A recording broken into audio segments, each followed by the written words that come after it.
नमस्कार. देवश्री किचन मध्ये आपल्या सर्वांचं स्वागत आहे. आजच आमच्या सासूबाईंनी ताजी ताजी शेतातून चिगळाची भाजी आणलेली आहे. तर आता सध्या उन्हाळा सुरू आहे, त्यामुळे भरपूर अशी फ्रेश शेतामध्ये ताजी ताजी भाजी मिळत असते किंवा येत असते. उन्हाळ्यामध्ये जास्त करून चिगळाची भाजी येते. तर ही चिगळाची भाजी खूप पौष्टिक आहे, रान भाजी आहे, पण ती खूप पौष्टिक आहे. त्यामुळे नेहमी नेहमी आमच्यामध्ये असतेच किंवा कायम असते असं म्हटलं तरी काही हरकत नाही. कारण आमचं शेत आहे, त्या शेतामध्ये भरपूर भाज्या येत असतात आणि सासूबाई काही ना काहीतरी शेतातून आणत असतात आणि त्याची रेसिपी मी तुमच्याशी शेअर करत असते. तर सध्या उन्हाळा सुरू असल्यामुळे ही भाजी छान मिळते, शेतामध्ये अगदी फ्रेश अशी भाजी मिळते. तर आज आपण पारंपरिक पद्धतीने चिगळाच्या भाजीचं थालीपीठ कसं तयार करायचं ते पाहणार आहोत.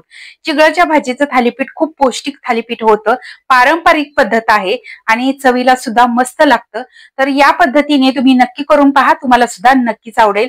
तर या अगोदर सुद्धा मी खूप दिवसापूर्वी मी ही रेसिपी तुम्हाला दाखवलेली होती, पण तेव्हा आपले सबस्क्रायबर, आपल्या चॅनलवरती आपले सदस्य कमी होते. पण आता हळूहळू आपले सदस्य खूप वाढतायत, आपला चॅनल खूप मोठा होतोय, आपला परिवार खूप मोठा होतोय. त्यामुळे ही परत रेसिपी मी तुम्हाला दाखवत आहे, कारण अशा जुन्या रेसिपी सहसा पाहायला मिळत नाहीत.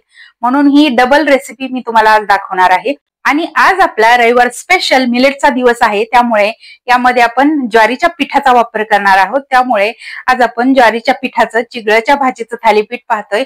तर ही रेसिपी पूर्ण पहा, आवडल्यास एक लाईक मात्र नक्की करा. त्याचबरोबर माझ्या चॅनलला सबस्क्राईब करायला विसरू नका. त्याचबरोबर तुम्ही इंस्टाग्रामवरती असाल तर इंस्टाग्रामवरती मला फॉलो करा. चला तर मग वेळ न घालवता रेसिपीला सुरुवात करूया.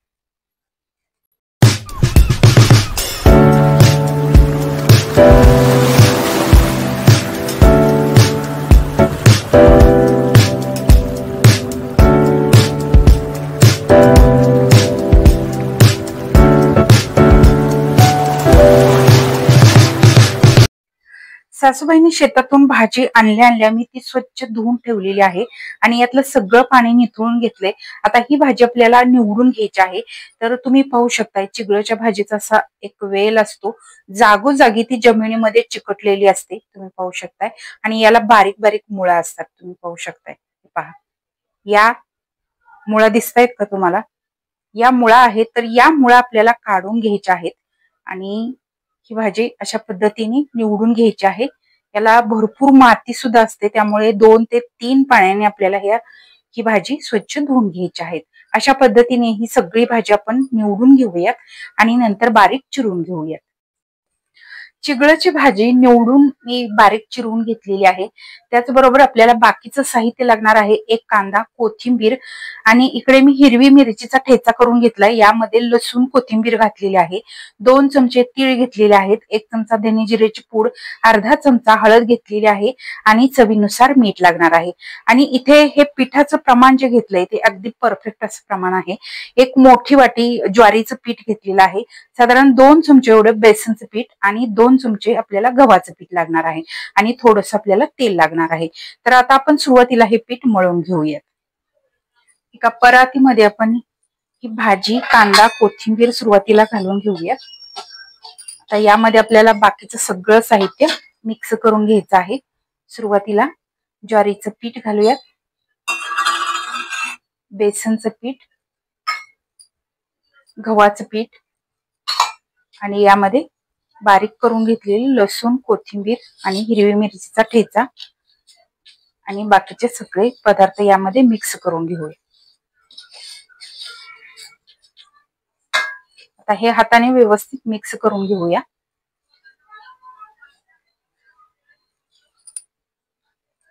हे व्यवस्थित मिक्स झालेलं आहे.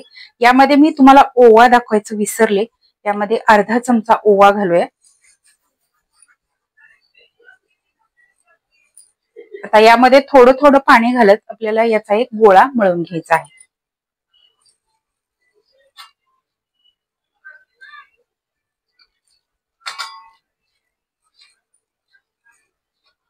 खूप जास्त सैल मळू नका. आपल्याला सुरुवातीला हे घट्टच पीठ मळून घ्यायचं आहे आणि नंतर थालीपीठ करताना आपल्याला चुरून घ्यायचं आहे आणि नंतर त्याचं थालीपीठ करायचं आहे.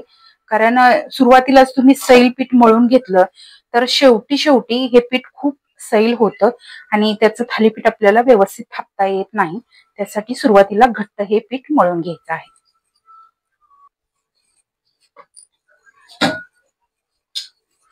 पीठ आपलं छान मळून झालेलं आहे. आता आपण यातला थोडासा एक गोळा बाजूला घेऊया आणि हे थोडस चुरून घेऊया.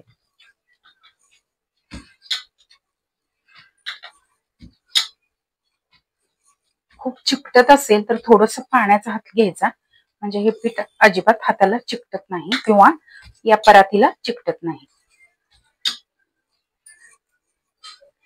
इथे आपला थालीपीठ थापण्यासाठी गोळा तयार झालेला आहे. आता आपण थालीपीठ तयार करून घेऊया.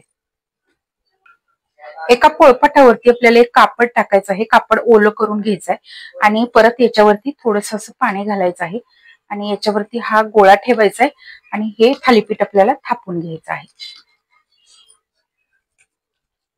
अधून मधून हाताला असं पाणी लावून घ्यायचं, म्हणजे हे जे पीठ आहे ते व्यवस्थित पुढे सरकलं जातं आणि आपल्याला थालीपीठ छान थापता येतं.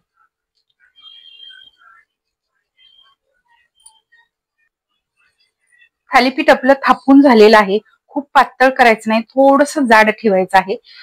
आता याच्यावरून आपण थोडेसे तीळ घालूयात. तीळ जेव्हा वरून भाजतात तेव्हा हे थालीपीठ खूप खमंग लागतं. त्यासाठी वरून थोडेसे तीळ लावून घ्यायचे. आता याला तेल लावून घेऊयात आणि वेज पाडून घेऊयात. थोडस जाड असल्यामुळे वेज पाडायचे, म्हणजे यातून वाफ जाते आणि हे थालीपीठ चांगलं भाजलं जातं. आता आपण हे थालीपीठ असंच उचलून तव्यावरती टाकूया.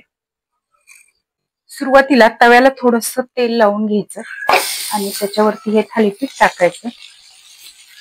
मस्त तुम्ही पाहू शकताय कापड अगदी सहज बाजूला निघालेलं आहे.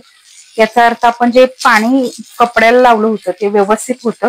कपड्याला जर पाणी कमी असेल तर हे थालीपीठ कपड्याला चिकटण्याची शक्यता असते. जर समजा तुमचं थालीपीठ हे चिकटून बसलं कपड्याला, तर जेव्हा आपण कापड तव्यावरती टाकतो, थालीपीठ तव्यावरती टाकतो, त्यावेळेस त्या कपड्याच्या वरून थोडस पाण्याचा हात लावायचा, म्हणजे ते थालीपीठ लवकर निघतं, लगेच निघतं. आता दोन्ही बाजूनी हे थालीपीठ आपण खरपूस भाजून घेऊयात. वरून तेल लावून घेऊयात.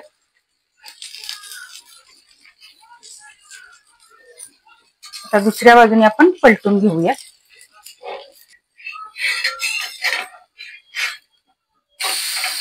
मस्त असंच खरपूस दोन्ही बाजूने आपण हे थालीपीठ भाजून घेऊया. दोन्ही बाजूनी खरपूस असं हे थालीपीठ भाजून झालेलं आहे. तुम्ही पाहू शकताय. थोडीशी पूर्वतयारी केली. सकाळच्या नाश्त्यासाठी किंवा मुलांच्या टिफिनसाठी तुम्ही हे थालीपीठ नक्कीच बनवू शकता. अशा पद्धतीने आपण बाकीची थालीपीठ सुद्धा करून घेऊया. मस्त असं चविष्ट पौष्टिक चिगळाच्या भाजीचं थालीपीठ आपलं तयार झालेलं आहे. तुम्ही पाहू शकता एकदम मस्त थालीपीठ तयार होतात. अशी खमंग भाजली की चवीला एकदम मस्त लागतात, खमंग लागतात. तर ही पारंपरिक पद्धत आज मी तुम्हाला दाखवलेली आहे. या पद्धतीने तुम्ही नक्की करून पहा, तुम्हाला सुद्धा नक्कीच आवडतील. चवीला एकदम भन्नाट लागणारी ही थालीपीठ तुम्ही तुपाबरोबर खाऊ शकता किंवा दह्याबरोबर खाऊ शकता. एकदम भन्नाट लागतात, मस्त लागतात. तर ही रविवार स्पेशल मिलेटची रेसिपी तुम्हाला कशी वाटली ते कमेंट करून नक्की सांगा. या रेसिपीला लाईक करा, शेअर करा. त्याचबरोबर तुम्हाला जर माझ्या रेसिपी आवडत असतील तर माझ्या चॅनलला सबस्क्राईब करायला विसरू नका. त्याचबरोबर बेल आयकॉन वरती क्लिक करा, म्हणजे मी जेव्हा जेव्हा माझ्या रेसिपी अपलोड करेन तेव्हा तेव्हा सर्वात आधी त्याची नोटिफिकेशन तुम्हाला मिळेल आणि माझे प्रत्येक नवीन आणि पारंपरिक पद्धतीच्या रेसिपी तुम्हाला पाहता येतील. धन्यवाद.